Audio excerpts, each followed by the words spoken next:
विद्यार्थियों एक बार पुनः स्वागत है। मैं विमलेश गुप्ता, मानक नगर रेलवे इंटर कॉलेज लखनऊ की ओर से आप सभी का इंटरमीडिएट भौतिक विज्ञान की इस क्लास में स्वागत करता हूं।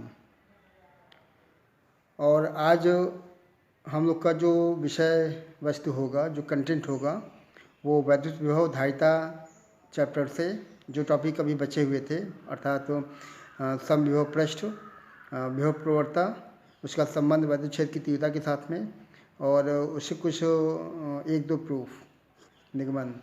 तो ये चीज़ें आज हम लोग पढ़ेंगे विद्यार्थियों अपनी इस क्लास में। तो चलते हैं और देखते हैं अपने टॉपिक को। Let us begin. एक बार पहले आप अपने पाठ्यक्रम को फिर से चेक कर लें।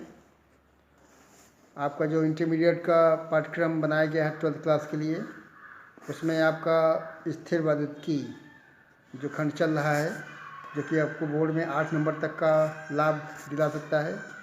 हम लोग उस दिशा में आगे बढ़ रहे हैं। और इस स्थिर वैद्युतिकी में आज आप समविभव पृष्ठ, स्थिर वैद्युत आवेश में दो बिंदु आवेशों के निकाय और वैद्युत स्थिति ऊर्जा, इन टॉपिक्स को आज देखने वाले हैं। ठीक है, तो स्टार्ट करते हैं विद्यार्थियों। सबसे पहले हम लोग समविभव पृष्ठ, इक्वी पोटेंशियल सरफेस की ओर बढ़ते हैं, जो कि आपका पहला टॉपिक है आज का। और इस टॉपिक में हम लोग पहले इसकी डिफिनेशन चेक करते हैं, परिभाषा क्या है, और उसके बाद समविभव पृष्ठ के मुख्य गुण, उसके मुख्य लक्षण, जो प्रॉपर्टीज़ हैं, वो हमें चेक करनी है। तो ध्यान दें, देखिए विद्यार्थियों, यहाँ पे टॉपिक के जो हेडिंग से ही क्लियर है कि समविभव पृष्ठ मतलब एक ऐसा पृष्ठ जिस पे स्थित प्रत्येक बिंदु पर विभव का मान एक समान हो, वो कहलाएगा समविभव पृष्ठ। परिभाषा आपको बनानी है, तो परिभाषा आप देखेंगे कि वैद्युत क्षेत्र में मौजूद एक ऐसा पृष्ठ जिस पर स्थित प्रत्येक बिंदु पर विभव का मान एक समान हो, समविभव पृष्ठ कहलाएगा। ठीक है, इसका सीधा मतलब है कि यदि आप किसी सरफेस पे, जैसे मान लीजिए मैंने सरफेस मान लिया है, उसमें एक बिंदु ये दिखाया गया है ए के फॉर्म में, एक बिंदु ये दिखाया गया है बी के फॉर्म में, और यदि मैं मानता हूँ कि ये जो सरफेस है, ये जो सतह है, ये जो पृष्ठ है, समविभव पृष्ठ के रूप में कार्य कर रहा है, तो निश्चित रूप से बिंदु ए पर जो विभव होगा और बिंदु बी पे जो विभव होगा वो सेम होना चाहिए, क्योंकि नियमतः दोनों बिंदु के बीच का जो वैद्युत विभवांतर होगा वो शून्य होता है। ठीक है, और शून्य होने का मतलब है कि V A minus V B, V A मतलब ए पर विभव, वी बी मतलब बी पर विभव, इसका मान कितना हो जाएगा? शून्य, 0। इस प्रकार की कंडीशन अगर बनती है तो वह विभव जो कि समान होगा प्रत्येक बिंदु पर, ऐसा पृष्ठ कहलाएगा समविभव पृष्ठ। इसके गुण लिखने को आते हैं विद्यार्थियों। समविभव पृष्ठ के एक गुण लिखने को भी आ सकते हैं, तो आप इस पर गौर कर लें कि कौन कौन सी प्रॉपर्टी यहाँ दिखाई गई हैं। तो we can see the properties of equipotential surface. पहला प्रॉपर्टी आप चेक करें, पहला बिंदु, और पहला बिंदु है कि किसी आवेश को समविभव पृष्ठ पर किसी एक बिंदु से दूसरे बिंदु तक ले जाने में किया गया कार्य शून्य होगा। अब चूंकि आपने ऊपर भी देखा है, एक पॉइंट लिखा गया था कि इस पृष्ठ के ऊपर किन्हीं दो बिंदुओं के बीच का जो विभवांतर हमेशा शून्य होता है। इसका मतलब डेल्टा वी का मान या V A minus V B का मान शून्य होगा। अब यहाँ पे कार्य शून्य बताया गया है, तो एक संबंध होता है W equal to Q into V, या क्यू इंटू डेल्टा वी, या डेल्टा यहाँ लग जाएगा, तो delta W equal to Q into delta V. अगर विभवांतर शून्य है तो निश्चित रूप से जो कार्य यहाँ पे किया जाएगा एक पॉइंट से दूसरे पॉइंट तक ले जाने में, वो भी शून्य हो जाएगा। तो ये बिंदु नंबर 1 हो जाएगा। नंबर 2 पे आ जाएं विद्यार्थियों, आप ध्यान दें डायग्राम की ओर। और इसमें कहता है कि वैद्युत क्षेत्र की तीव्रता या वैद्युत क्षेत्र की जो दिशा होती है वो हमेशा समविभव पृष्ठ के लंबवत होती है। मतलब अगर ये आप शो करते हैं कोई समविभव पृष्ठ इस प्रकार से, तो आप किसी भी बिंदु पर यदि आप ई दिखाना चाहते हैं, ये जो ई की दिशा होगी वो पृष्ठ के लंबवत होगी, 90 एंगल भी बनेगा ई की दिशा। ये जो आप एंगल दिखाएंगे दैट विल बी 90। ठीक है, नंबर 3 पे आ जाएं। 3rd पॉइंट महत्वपूर्ण है और आपको ध्यान देना है कि दो समविभव पृष्ठ कभी भी आपस में क्रॉस नहीं करते हैं। ठीक है, क्यों नहीं करते हैं इसका कारण देख लीजिए। जैसे कि आप देख पाते हैं कि एक पृष्ठ ये है समविभव पृष्ठ और एक पृष्ठ मान लीजिए ये है और ये दोनों एक दूसरे को आपस में क्रॉस करते हैं, कट करते हैं। हालांकि ऐसी संभावना बननी नहीं है, ऐसा चांस नहीं होना है कि जहाँ पे दो समविभव पृष्ठ आपस में एक दूसरे को क्रॉस करें। लेकिन यदि ऐसा होता है तो इसका मतलब है कि दोनों पृष्ठों पर अगर आप E1 E2 दिखलाते हैं, जैसे पहले पृष्ठ पे मैंने ये दिखाया है E1 की दिशा, ये पृष्ठ दिखाया गया है, इस पृष्ठ पे दिखाया गया है E2 की दिशा। दो दिशाएं दिखाई जा रही हैं, एक दिशा दिखाई जा रही है E1 के रूप में और एक दिशा वायु क्षेत्र की दिखाई गई है E2 के रूप में। तो एक साथ जो है दो दिशाएं दिखा पाना संभव नहीं होता है, दिस इज इम्पॉसिबल। किसी एक बिंदु पर दो दिशाएं वायु क्षेत्र की हों, ये जो कल्पना है, ये जो हाइपोथेसिस है पूर्णतः गलत है, पूर्ण रूप से असंभव है। नंबर 4 पे आ जाएं और नंबर 4 कहता है कि जो अगर प्रबल वादी क्षेत्र में अगर आप समविभव पृष्ठ की कल्पना करते हैं तो यहाँ पे ये जो पृष्ठ होते हैं बहुत पास पास हो जाएंगे, और अगर मान लीजिए दुर्बल वादी क्षेत्र की कल्पना करते हैं तो वहाँ पे जो समविभव पृष्ठ होते हैं ये बहुत दूर दूर होते हैं। ओके, तो बोर्ड में ये अक्सर 1-2 पॉइंट लिखने को आता है विद डेफिनेशन, तो आपको विद्यार्थियों देख लेना है कि समविभव पृष्ठ के कौन कौन से मुख्य गुण हैं। और इसके बाद हम लोग अपने अगले टॉपिक पे जाते हैं। अगला टॉपिक हम लोग का इस प्रकार से है, वादी क्षेत्र में आवेशित कण के भार का संतुलन। ठीक है, वादी क्षेत्र में आवेशित कण के भार का संतुलन। अब आपको पहले डायग्राम चेक करा दूं और डायग्राम की मदद से ही जो है मैं पूरा आपको इसकी थ्योरी बता देता हूँ। अब यहाँ पे हम लोग का टॉपिक आता है कि यदि दो प्लेटें, दो आवेशित प्लेटें, जैसे आप देख पाते हैं ये एक प्लेट डायग्राम नंबर ए में दिखाया गया है, एक प्लेट ये है, ये प्लेट धनावेशित है, और एक प्लेट दूसरी प्लेट ये दिखाई गई है, ये प्लेट ऋणावेशित है। आपको हमेशा ध्यान देना है कि जो ई की जो दिशा होनी है वो हमेशा प्लस क्यू से माइनस क्यू की ओर, प्लस क्यू से माइनस क्यू। यहाँ पे प्लस क्यू नीचे है, माइनस क्यू ऊपर है, तो ये जो ई की दिशा होगी वो ऊपर की ओर होगी। ओके, अब आप ध्यान दें कि इसमें एक आवेशित कण है, जैसे ये आवेशित कण m द्रव्यमान का q आवेश के यहाँ दिखाया गया है, धनावेशित है ये। तो इस पर दो बल कार्य करेंगे। पहला बल होगा इसका भार ड्यू टू द मास, इसके मास की वजह से एक वेट काम करेगा mg, जो काम करेगा नीचे की ओर, और दूसरा बल लगेगा QE के फॉर्म में ऊपर की ओर। ठीक है, mg नीचे की ओर और QE काम करेगा ऊपर की ओर। इस प्रकार से एक साथ दो बल लगते हैं और ये संतुलन की अवस्था में होगा यदि दोनों बल आपस में बराबर हो जाएं। एक चीज़ यहाँ पे विद्यार्थियों आपको और गौर करना है कि ये जो धन आवेश है चूँकि, और ये जो प्लेट है ऋणावेशित वाली है, तो निश्चित रूप से जो धन आवेशित प्लेट का जो नेचर होगा, प्रवृत्ति होगी, वो ऋण आवेशित प्लेट की ओर होनी चाहिए। दोनों प्लेटों के बीच की गैपिंग हमने डी मान ली है। ठीक है, अब ये तो डायग्राम हो गया है। इसी तरह एक डायग्राम आप और चेक कर सकते हैं इस दिशा में, आपके दाएं हाथ में जो बना हुआ है बिंदु बी के फॉर्म में, डायग्राम नंबर बी। तो यहाँ पे बस क्या चेंज किया गया है कि जो दोनों प्लेटें हैं उनकी पोलैरिटी चेंज कर दी गई है। अब आपका नेगेटिव प्लेट नीचे दिखाया गया है, देख सकते हैं, और जो पॉजिटिव प्लेट है वो ऊपर की दिशा में दिखाया गया है। ओके, ये कोई आवेशित कण है, अब कि आवेशित कण की पोलैरिटी भी चेंज कर दी गई है। आवेशित कण नेगेटिव पार्टिकल है, इलेक्ट्रॉन जैसे, तो नेगेटिव चार्ज पार्टिकल है, तो यहाँ पे जो इसका भार होगा फिर से नीचे लगेगा mg के फॉर्म में, और QE जो होगा वैद्युत बल वो ऊपर लगेगा QE के फॉर्म में।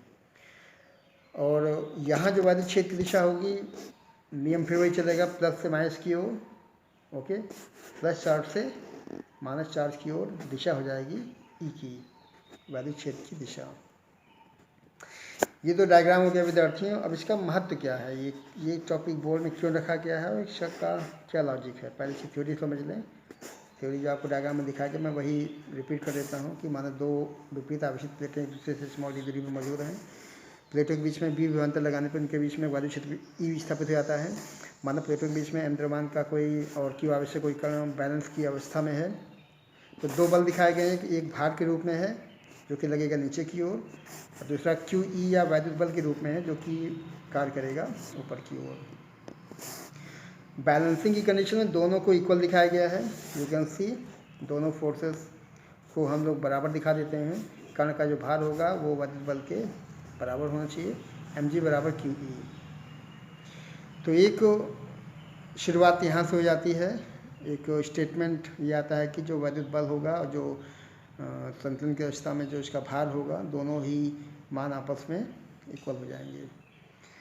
अब आप विद्यार्थियों ये ध्यान दें कि यदि हम बात करते हैं कण की, कण यदि मान लीजिए गोलाकार है और उसकी त्रिज्या r दिखाई गई है, पदार्थ घनत्व रो है, तो मास दिखाया गया है इतना। कहाँ से बनना है ये, क्योंकि मास या द्रव्यमान होता है volume into density, v into rho. Rho बना है ये, रो का मतलब यहाँ पे घनत्व है, डेंसिटी। वॉल्यूम को मैंने चेंज कर लिया है क्योंकि त्रिज्या r है, तो ये वॉल्यूम जो है 4/3 पाई r क्यूब ये बन जाएगा। ओके, गोले का जो आयतन होता है 4/3 पाई r क्यूब की फॉर्म में दिखाया गया है। तो ये आपको समझ लेना है विद्यार्थियों। इस प्रकार से एक फॉर्मूला बन गया है मास का, mass equal to 4/3 pi r cube rho. Okay, अब ये मान आपको ऊपर के जो फॉर्मूले में शो कर देना है। ऊपर फॉर्मूला देखिए ये लिखा है mg बराबर क्यू ई, ये फॉर्मूला यहाँ शो किया गया है। इसमें आपको मान पुट करना है, तो m की जगह पे 4/3 पाई r क्यूब रो दिखाया गया है, इंटू जी कर लिया गया है, इंटू इसका क्यू ई। इसको सॉल्व करने पे आप कण के आवेश का मान निकाल सकते हैं, this is 4 pi r cube rho g upon 3e। Okay, equation बनाते जाएंगे। इक्वेशन नंबर सेकंड हो गया है। ऊपर जो इक्वेशन मेन था mg बराबर क्यू, इसको आपने फर्स्ट मान लिया है, फर्स्ट हो गया, सेकंड हो गया। और यदि लास्ट में हम लोग ई और वी का संबंध देखें, तो जो ई होता है वो होता है वी अपॉन डी। अभी हम लोग आज ही के वीडियो में इसका भी निगमन चेक करेंगे, इसका निगमन भी आज होना है, ठीक है। तो यहाँ पे v का मान जो है इंटू डी बन जाएगा। ओके, तो ऊपर के फॉर्मूले में एम जी बराबर क्यू ई था, ई को हटा के वी अपॉन डी कर दिया है, और q का मान आप यहाँ से पुट कर लें, जो दिया गया है 4/3 वाला मान यहाँ रख देंगे, तो ये q का मान बन जाएगा। तो इस प्रकार से एक फॉर्मूला निकलता है आवेश का, जो कि आप देख पाते हैं। बूंद या जो कण है उसकी त्रिज्या, घनत्व, गुरुत्वीय त्वरण, और जो दोनों प्लेटें हैं उनके बीच की दूरी d, और v मतलब विभव के रूप में बन जाता है, ठीक है। तो इसको आप तैयार कर लेंगे, क्योंकि कभी कभी विद्यार्थी यहाँ से जो है क्वेश्चन पूछा जाता है मिल्कॉन आयल ड्रॉप एक्सपेरिमेंट के नाम से आता है। तो इसमें त्रिज्या निकालने को, या फिर विभव या इलेक्ट्रिक फील्ड, या दोनों प्लेटों के बीच की दूरी कितनी है, या कभी कभी घनत्व कि जो कण आपने लिया है आवेशित कण, उसका डेंसिटी कितना होता है, इसके बारे में पूछ सकता है। नेक्स्ट टॉपिक पे आ जाएं। नेक्स्ट टॉपिक हम लोग का है इलेक्ट्रिक पोटेंशियल एनर्जी। अक्सर ये क्वेश्चन 1 नंबर से 2 नंबर में परिभाषा के रूप में आता है। तो क्वेश्चन जैसे आप देख सकते हैं बोर्ड पे कि लिखा है कि आवेशों के निकाय की वैद्युत स्थितिज ऊर्जा से क्या तात्पर्य है। तो पहले इनको बताना है कि क्या होता है वैद्युत स्थितिज ऊर्जा। ओके, देखिए विद्यार्थियों, यदि वैद्युत क्षेत्र में यदि कोई एक आवेश ए के फॉर्म में बिंदु ए पर कोई आवेश Q रखा हुआ है, एक बिंदु बी है, इस पर कोई आवेश Q1, इसको Q2 मान लिया है ना, और बी बहुत दूरी पे है, इसको इन्फिनाइट मान लिया है। ठीक है, इसको कितना मान लिया है, इनफाइनाइट। एक बार फिर से देख लें, जैसे कि आप देख पाते हैं कि बिंदु ए पर और बी पर दो आवेश दिखाने हैं। बिंदु ए पर आवेश है Q1 और बिंदु बी पर आवेश है Q2। अगर ये दूरी है R और बिंदु बी को आप मान लें कि बहुत अधिक दूरी पे है, ये इनफाइनाइट मान लेते हैं, अनंत को। तो परिभाषा के अकॉर्डिंग जब आप किसी आवेश को, परीक्षण आवेश को अनंत से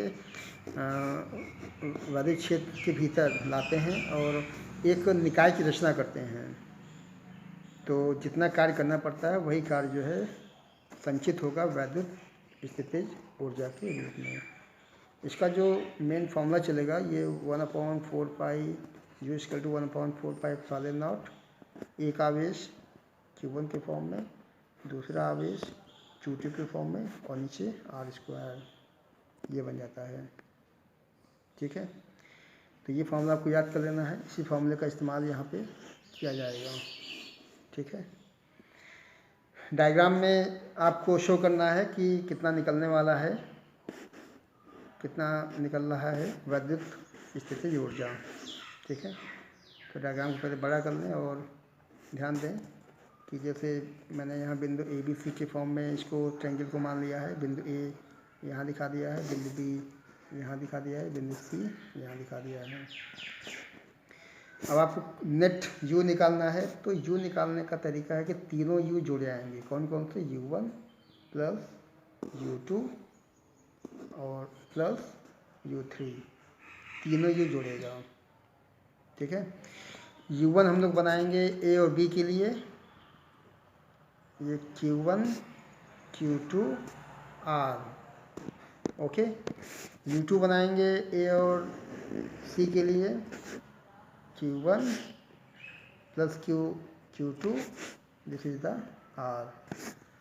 और फाइनली U3 बनाना है, U3 बनाएंगे B और C के लिए, B पर Q1, C पर Q2, मतलब Q के फॉर्म में, दूरी है A, R के फॉर्म में। तो इन तीनों के मान आप U1 U2 U3 के फॉर्म में निकाल के ऐड कर लेंगे और ऐड करने के बाद जो है आंसर निकल जाएगा। जैसे कि आप देख पाते हैं चिन्ह का भी इसमें इस्तेमाल करना होगा कि आवेश प्लस का है कि माइनस का है, तो इसका भी इस्तेमाल इसमें किया गया है और इस्तेमाल करने के बाद आप कुल U का मान दिखा सकते हैं। तो यहाँ पे ये आप देख सकते हैं कि ये जो बना है ये U1 के फॉर्म में है, ये जो बना है ये U2 के फॉर्म में है और ये जो है ये U3 फॉर्म में है। और सब ये आपस में जोड़ घट के जो है कैंसिल होके नेट या कुल वैद्युत स्थिति ऊर्जा का मान 0 बना देते हैं। ओके, तो ये था वैद्युत स्थिति ऊर्जा। नेक्स्ट टॉपिक पे आ जाएं, this is very very important topic. तो पहले आप क्वेश्चन को पढ़ लें। क्वेश्चन में लिखा गया है कि विभव प्रवणता से क्या तात्पर्य है, इसको एक्सप्लेन करना है। और सेकेंड पार्ट में हमें निकालना है वैद्युत क्षेत्र की तीव्रता और विभव प्रवणता में संबंध स्थापित करना है। क्वेश्चन पूरा नोट कर लें पहले और उसके बाद हम लोग चालू करते हैं। पहले चेक करते हैं कि विभव प्रवणता क्या होती है। तो विभव प्रवणता के लिए हमें देखना है कि ये ध्यान रखना है कि जब कभी भी हम वैद्युत क्षेत्र में आगे बढ़ेंगे, और आगे बढ़ने का मतलब है कि विभव लगातार कम होता जाएगा। एक डायग्राम देखिए, ये विद्यार्थी शो किया गया है, इस पर ध्यान देना है। और इस डायग्राम में आप देख पाते हैं कि बिंदु O पर प्लस Q आवेश दिखाया गया है, बिंदु A पर आवेश की वजह से विभव V बना है और एक बिंदु B देखिए दिखाया गया है। ठीक है, O और A की दूरी x मानी गई है। ठीक है, और O और B की दूरी x प्लस डेल्टा x। इसका मतलब है कि AB के बीच का जो डिस्टेंस होगा वो डेल्टा x बन जाएगा। ओके, अब आपको ये ध्यान देना है कि जैसे से आप आगे बढ़ेंगे, मतलब जैसे से आप A से B की ओर बढ़ेंगे, जैसे यहाँ दिखाया गया है, विभव लगातार घटेगा, दूरी बढ़ेगा, विभव लगातार डिक्रीज करेगा। तो इसमें यही संदेश दिया गया है। और इसकी परिभाषा आप एक बार फिर से समझ लें कि किसी वैद्युत क्षेत्र में दूरी के सापेक्ष विभव परिवर्तन की जो दर होती है वो होती है विभव प्रवणता। ठीक है, तो ये है परिभाषा। इसको पहले आप नोट कर लेंगे कि वैद्युत क्षेत्र में दूरी के सापेक्ष विभव परिवर्तन की दर ये कहलाती है विभव प्रवणता। इसका मात्रक दिखाया गया है वोल्ट प्रति मीटर। अभी हम लोग इसको और चेक कर लेंगे कि कैसे ये मात्रक निकल रहा है। यह एक सदिश राशि है, मतलब इसमें परिमाण और दिशा दोनों का बोध होना है। और इसकी दिशा हमेशा हाई पोटेंशियल से लो पोटेंशियल, ये आपको ध्यान रखना है, उच्च विभव से निम्न विभव की ओर होती है। ठीक है, अब आप वैद्युत विभव प्रवणता का जो सूत्र है उसको निकालें। मैं डायग्राम को बड़ा कर लेता हूँ और चेक करता हूँ कि विभव प्रवणताएं कैसे निकालनी है। तो आप देख पाते हैं कि बिंदु O पर धनावेश दिखाया गया है विद्यार्थियों, और इसकी वजह से बिंदु A पर विभव V दिखाया गया है, बिंदु B पर विभव V माइनस डेल्टा V, क्योंकि लगातार जैसे आप आगे बढ़ेंगे विभव लगातार डिक्रीज करेगा, उसमें पतन आएगा। ये दूरी जो है वो x मानी गई है O से A, OA that is x, और AB को माना गया है डेल्टा x। AB बहुत ही शॉर्ट डिस्टेंस है, छोटी दूरी है, सूक्ष्म अंतराल है, तो AB को डेल्टा x माना गया है। ठीक है, अब आपको क्या करना है कि बिंदु A पे ध्यान देना है और बिंदु B पे ध्यान देना है। बिंदु A पर विभव कितना दिखाया गया है, बिंदु B पर विभव कितना दिखाया गया है, बिंदु A की दूरी कितनी है O से, और बिंदु B की दूरी कितनी है O से। ओके, O से ही मापन करना है। O की दूरियां A और B के लिए, और A और B पे जो विभव बनेगा वो भी आपको चेक करना है। तो यही विभव प्रवणता का संकेत है, संदेश भी है। पहले आपने B पे निकाल लिया है, एक्चुअली फार्मूला बनेगा VB minus VA, VB minus VA, और नीचे बनेगा AB। AB का मतलब है कि A और B के बीच की दूरी। तो पहले आप बिंदु B पे आ जाएं। B पे दिखाया गया विभव V minus delta V। Okay, और फिर A पे आ जाएंगे। A पे पहले B पे देखें, B पे दिखाया गया है B माइनस डेल्टा V विभव, A पे दिखाया गया है B विभव, और दोनों के बीच की जो डिस्टेंस है सेपरेशन वो डेल्टा x दिखाया गया है। यहाँ V कैंसिल होने के बाद बचेगा माइनस में delta V upon delta x। तो विद्यार्थी यही है विभव प्रवणता का सूत्र। जैसा कि आपने भी ऊपर देखा कि इसका जो मात्रक लिखा गया वोल्ट प्रति मीटर कहाँ से आ रहा है, यहीं से बनेगा, क्योंकि ऊपर डेल्टा V लिखा हुआ, डेल्टा V का मतलब वोल्ट और डेल्टा x का मतलब दूरी के लिए, दूरी का मात्रक मीटर। तो ये मात्रक जो लिखा गया वोल्ट प्रति मीटर, ये विभव प्रवणता का मात्रक हो जाएगा। एक बहुत ही महत्वपूर्ण संबंध बोर्ड में आता है, you have to find out the relation between the intensity of electric field and the potential gradient। ठीक है, तो चेक करते हैं फिर से विद्यार्थियों, और इसी डायग्राम को फिर हमको फॉलो करना है। Again in this proof we have to follow the same diagram. और जैसा कि आप देख पाते हैं कि पूरा जो रीजन है इलेक्ट्रिक फील्ड का E के रूप में दिखाया गया है, और परीक्षण आवेश Q0 को हमें बिंदु B से बिंदु A तक लाना है। तो कुछ कार्य करना पड़ेगा, कार्य कितना होगा बाद में निकालते हैं, लेकिन कुछ एक बल देखिए F दिखाया गया है, फोर्स। पहले F निकाल लेते हैं। F का फार्मूला Q0 E बन जाएगा। एक बेसिक फार्मूला होता है E का इलेक्ट्रिक फील्ड का, और ये होता है F अपॉन Q या F अपॉन Q0। ओके, ये कार्य का था। अब आपको अगर कहा जाए कि परीक्षण आवेश को बिंदु B से A तक लाना है, ध्यान देंगे, अगर आपको इस डायग्राम में परीक्षण आवेश को बिंदु B से A तक अगर लाना है तो कितना कार्य करना पड़ेगा। और आप जानते हैं कि जो AB की दूरी है बहुत ही शॉर्ट है, बहुत ही छोटी दूरी है ये, इसको हमने डेल्टा एक्स माना हुआ है। ओके, तो कार्य निकालना है, कार्य सूक्ष्म होगा। कार्य होता है बल गुणे विस्थापन, कार्य होता है बल गुणे विस्थापन। और चूँकि यहाँ पे विस्थापन छोटा है डेल्टा एक्स, तो यहाँ डब्ल्यू का मान भी बहुत छोटा होगा, डेल्टा डब्ल्यू निकाल सकते हैं। तो ये आपका फॉर्मूला बन जाएगा। और यहाँ पे निगेटिव विस्थापन क्यों दिखाया गया, क्योंकि विरुद्ध कार्य किया जा रहा है, वैद्युत बल के विरुद्ध कार्य होता है तो विस्थापन को निगेटिव में लेते हैं। तो डब्ल्यू का फॉर्मूला ये बन जाएगा F into delta X negative में। अब आपको एफ का मान ऊपर से जो निकाला गया था क्यू नॉट ई, वो यहाँ पे शो कर देना है। ओके, और अगले स्टेप में मैं इसको बड़ा कर लेता हूँ थोड़ा, कैलकुलेशन के हिसाब से इम्पोर्टेंट है ये। अगले स्टेप में आपको यहाँ शो करने वाले हैं कि किस प्रकार से क्यू नॉट का मान नीचे आएगा, डब्ल्यू ऊपर और क्यू नॉट का मान नीचे हो जाएगा ऐसे। और बचेगा क्या, ई डेल्टा एक्स बचेगा निगेटिव में। ठीक है, और फिर नीचे देखिए एक परिभाषा बनाई गई है वैद्युत विभवांतर की। और वैद्युत विभवांतर का मतलब होता है कि ए और बी के बीच में जितना विभवांतर डेल्टा बी से शो किया गया है। ठीक है, तो इन दोनों को कंपेयर कर लेना है।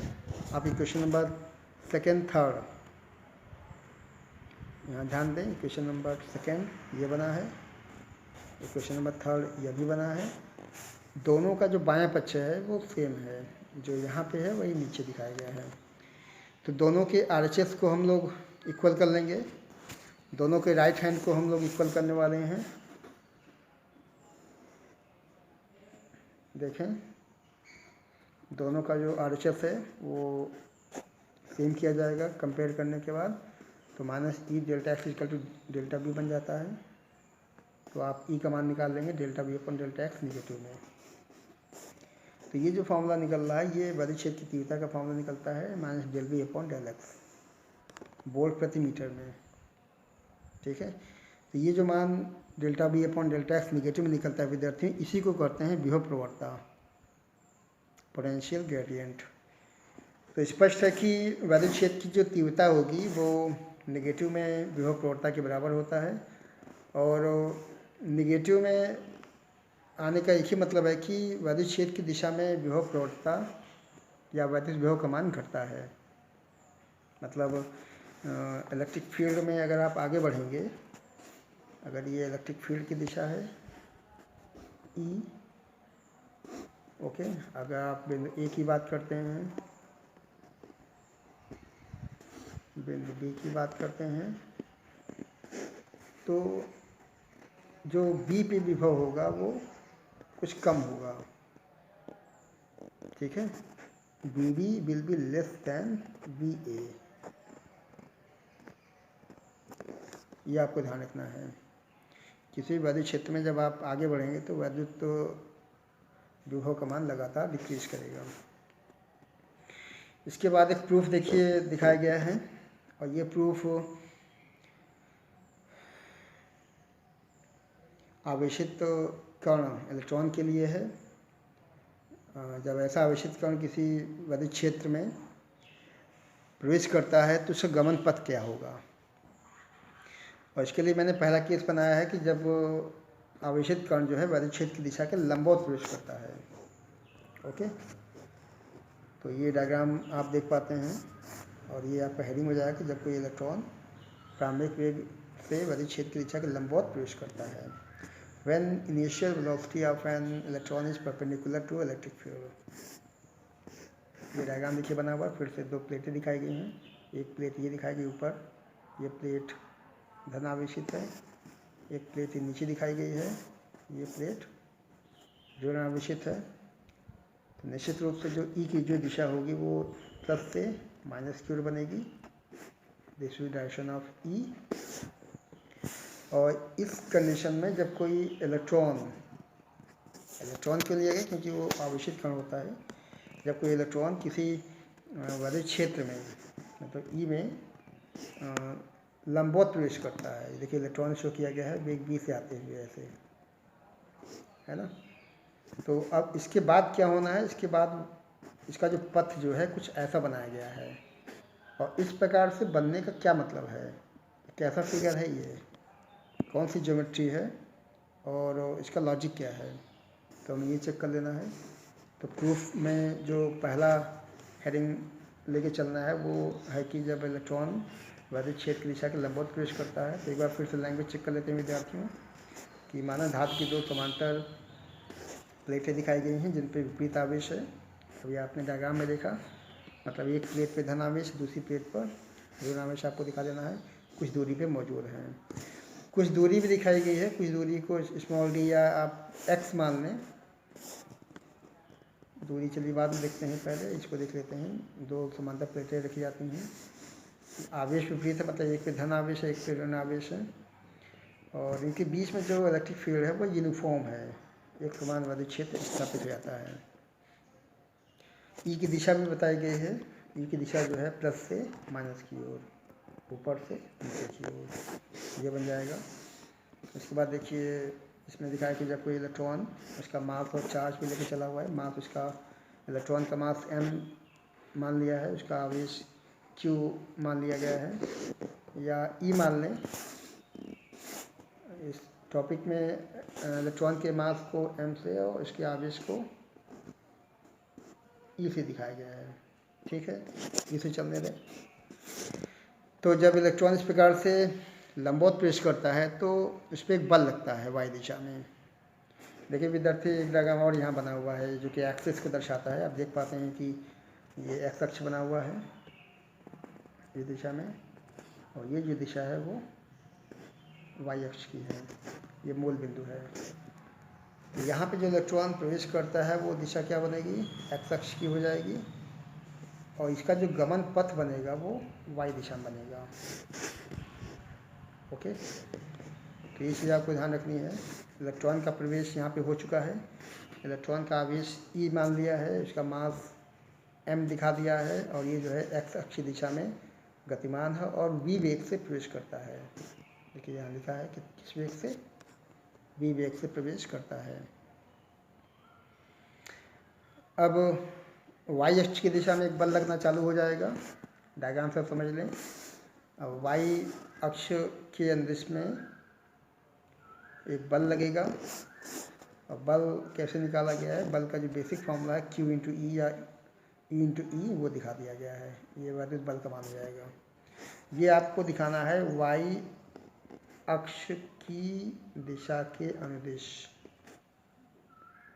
ठीक है, जबकि x अक्ष पर कोई बल कार्य नहीं करेगा। ये आपको ध्यान रखना है, x अक्ष की दिशा में कोई बल कार्य नहीं करेगा। तो इस प्रकार से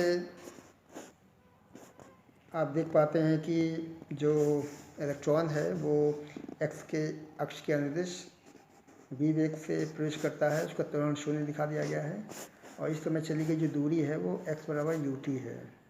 तो वेग चूँकि v माना हुआ है तो v इंटू टी कर लेंगे, ओके, v इंटू टी, ये बन जाएगा।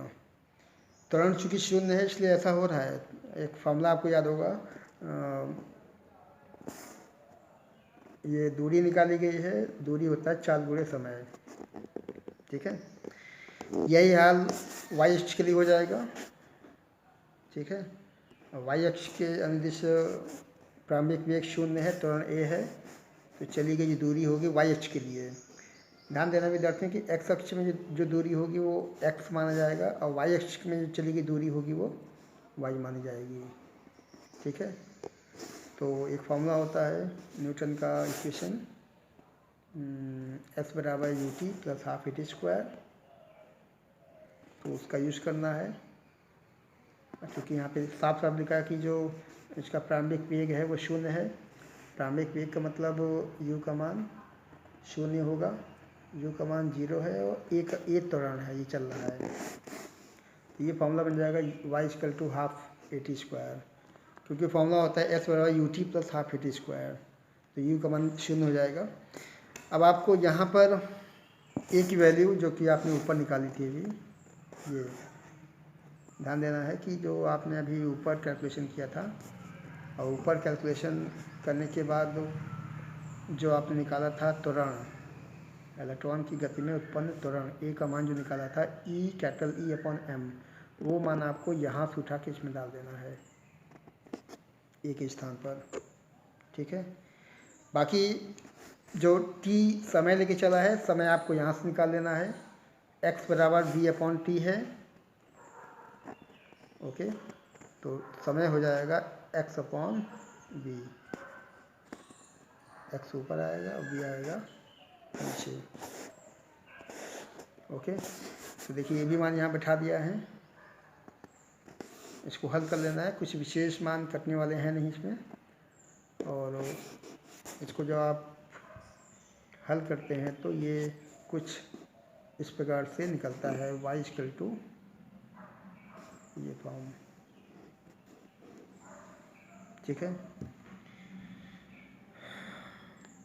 अब ये जो फॉर्म निकल रहा है विद्यार्थी, ये एक स्पेशल फॉर्म है, क्योंकि आपके मैथमेटिक्स में 4 तरह के पैराबोला बताए जाते हैं।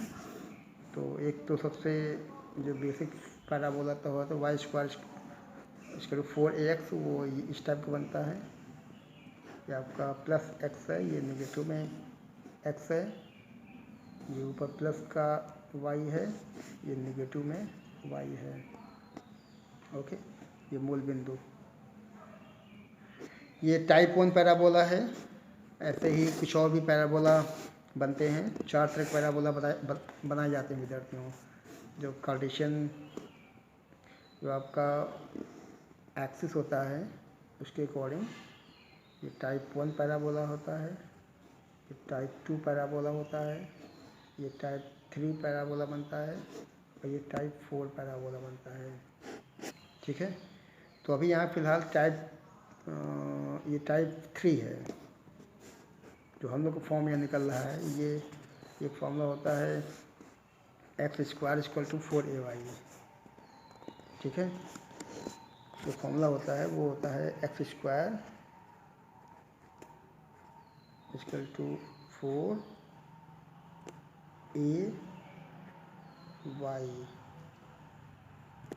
तो उसी टाइप का ये फॉर्मूला बन रहा है, क्योंकि यहाँ पे x की 2 घात है और y की 1 घात है, जो कि निश्चित रूप से एक पैराबोला को शो करता है।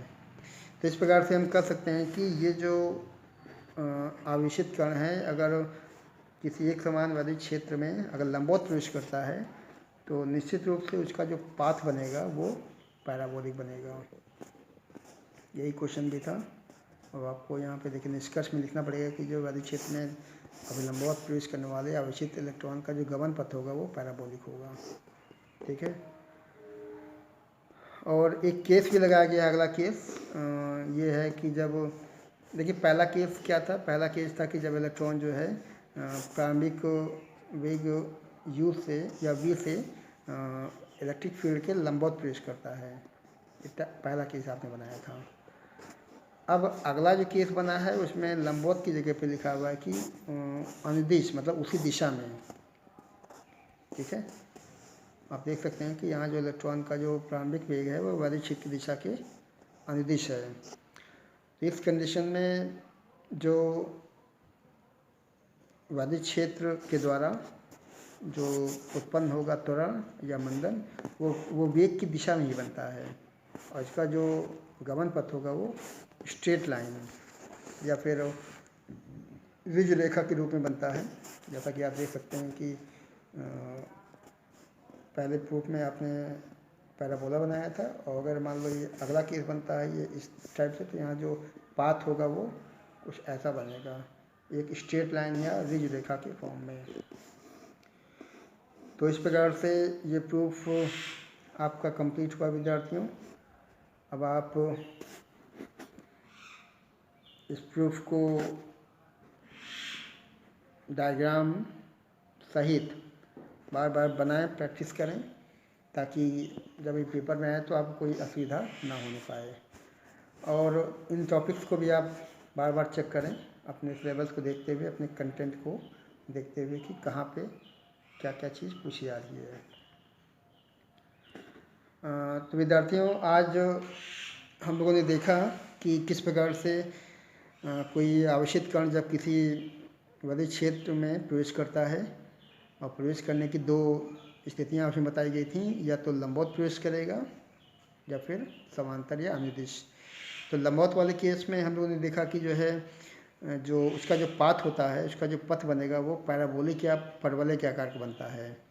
जबकि यदि कोई आवेशित कण वर्धित क्षेत्र की दिशा के समांतर या अनुदिश प्रवेश करता है तो वहाँ जो पाथ बनता है वो पैराबोलिक के स्थान पे एक स्ट्रेट लाइन या ऋज रेखा के फॉर्म में बन जाता है।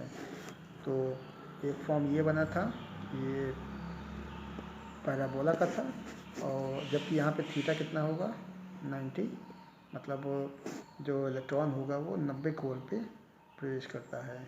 ठीक है। और दूसरे केस में जब इलेक्ट्रॉन उसके अंदर प्रवेश करता है तो वहाँ पे एक स्ट्रेट लाइन या ऋज रेखा के रूप में वो वर्धित क्षेत्र के अंदर प्रवेश करेगा। तो आज के ये टॉपिक आपने देखे और सीखे। अब आपको कितना समझ में आया है, कितना नहीं समझ में आया है, उसका मूल्यांकन आप स्वयं करें। और जब आप टॉपिक्स को कई बार पढ़ेंगे, कई बार वीडियो देखेंगे, तो आपको ज़्यादा चीज़ें क्लियर हो जाएंगी। इस वीडियो में अगर आपको कहीं कोई दिक्कत है तो मुझे आप कमेंट बॉक्स में जाके कमेंट करें, ताकि मैं उसके उत्तर वीडियो के माध्यम से दे सकूं। तो सभी विद्यार्थियों को ढेर सारी शुभकामनाएं। Thank you.